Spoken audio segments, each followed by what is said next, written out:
प्रिय दर्शकों, स्वागत है आपका आवाज़ ज्योतिष की चैनल में।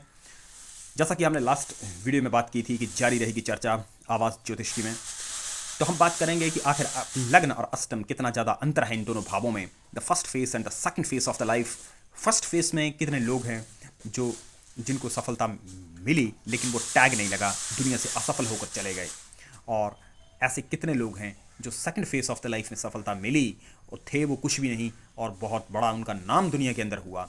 ऐसे बहुत सारे लोग हैं जो कि आप मंत्री, नेता, अभिनेता जितने भी लोगों को लगभग देखते हैं, सब के सब second face of the life के ही स्टार इनके होते हैं। अनुपम खेर जी को देखिए, जो खुद ये कहते हैं कि मैं 500 रुपया तनख्वाह पाने वाले व्यक्ति का बेटा, अगर अभी रिसेंटली उनका एक इंटरव्यू आया था कपिल शर्मा के शो में कि एक 500 रुपया महीना तनख्वाह पाने वाले का बेटा यदि एसएस सीरीज में काम कर सकता है तो इस दुनिया में कुछ भी हो सकता है। ये मेरे नहीं, अनुपम खेर जी के वर्ड हैं खुद के, कि नेल्सन मंडेला जिस देश के अंदर 24 साल तक जेल में रहने के बाद उस देश का प्रधानमंत्री बन सकता है, 500 रुपया तनख्वाह लेने वाले का बेटा एसएस सीरीज में काम कर सकता है, तो इस दुनिया में कुछ भी हो सकता है। ये मेरे नहीं, अनुपम खेर जी के वर्ड है। तो अनुपम खेर जी की खुद की कुंडली को देखें तो उनका first face of the life down है, जबकि सेकंड फेस बड़ी मुश्किल से उन्हें वो पहला फिल्म इंडस्ट्री में रोल मिला था।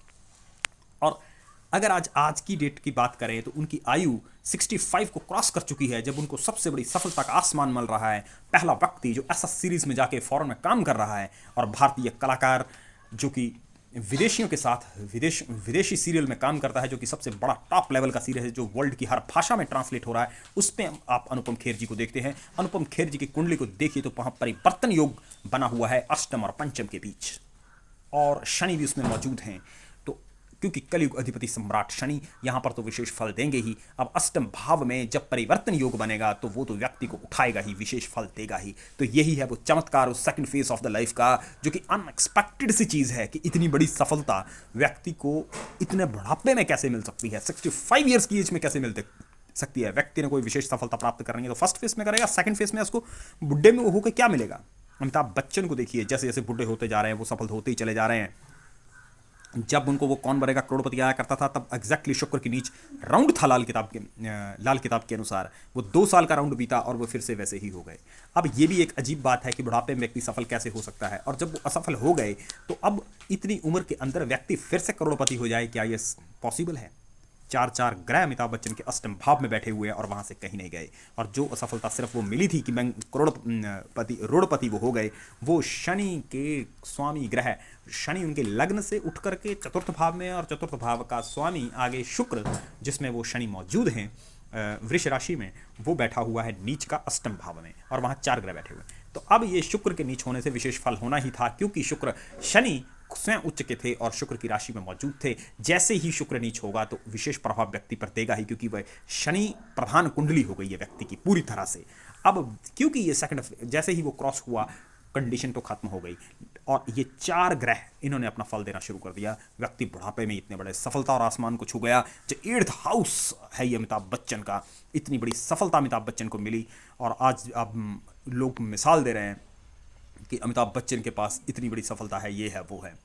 जबकि जब इंडस्ट्री में शुरू में आए थे तो अमिताभ बच्चन को कोई बात ज़्यादा सम्मान नहीं किया गया और कोई फिल्म हिट नहीं दी थी उन्होंने, और आज आयु बढ़ने के साथ साथ अमिताभ बच्चन इतने सफल हो चुके हैं। तो ये वो कारण हैं जो फर्स्ट फेस और सेकंड फेस, अगर आप फर्स्ट फेस और सेकंड फेस को समझ गए तो समझ गए आप आधे ज्योतिष को समझ गए, और ज्योतिष की इससे बड़ी गहराई कोई चर्चा नहीं है। और दशा, अंतरदशा, विंशोत्तरी दशा, योगिनी दशा, महादशा, ये इससे ज़्यादा बेवकूफ़ी कोई नहीं है।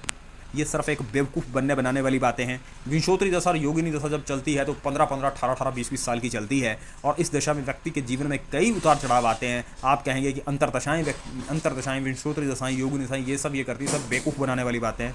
इनसे कहीं भी कुछ होता नहीं है। प्रैक्टिकली जो लोग इनमें उलझे हुए हैं लाल किताब की बजाय, वो उनको देखिए कि वो प्रैक्टिकली कितनी गणना कर पाते हैं।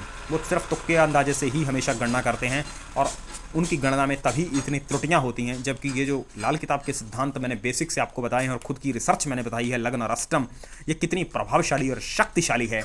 अगर और भी आप गहनतम रहस्यों को ज्योतिष के जानना चाहते हैं तो देखते रहिए आवाज़ ज्योतिष की। और दोस्तों, यदि वीडियो पसंद आई हो तो लाइक ज़रूर करें। धन्यवाद।